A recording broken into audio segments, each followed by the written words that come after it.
What are your impressions of the backlash you received from declining that match with Tessa Blanchard there?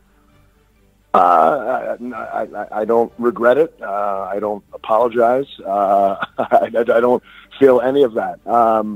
I feel a particular way about the wrestling business. And I've seen a lot of changes, and there's a lot of parody wrestling, and there's a lot of play wrestling, if you will, that exists out there. Comedy has its place in wrestling, all that kind of stuff. Silliness has its place in wrestling. But I feel it's still got to be some level of believability. And again, Tessa is an incredibly great wrestler. I think she's probably the greatest female wrestler in the world today. At the same time, I am 90 pounds heavier and half a foot taller, if not more than that. So I don't know. You look at something like that, it just doesn't look super realistic. And it's not a knock against her or anything else. It's just why do I want to do that, knowing I'm leaving the company and I know what the outcome's going to be. So it was not a knock against anybody, not a knock against anything other than me just kind of trying to protect my own brand. Okay. And so if it was maybe somebody like Awesome Kong or a woman that wasn't quite the size of Tessa Blanchard, you would maybe be more open to an intergender match like that. Would that be fair to say? Much more, absolutely, much more believable to me. You look at China, for instance, more believable.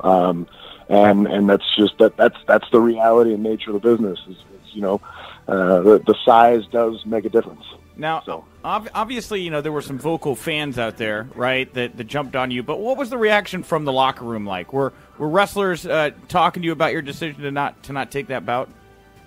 I got a lot of text messages from guys just like, "Thank you for not taking that. Thank you for not doing." But to me, it wasn't really like a political stance or anything like that. But I mean, a lot of people I think took it that way, one way or the other. I don't honestly think that most of the people in the locker room cared. I think some people saw my side. I think that some people saw the side of why I should do it. But nobody in the locker room was all that vocal about anything. I've got my core group of guys that I would hang out with and everything else, and nobody really had a whole lot to say about it except that, except nothing really, because nobody had anything to say. So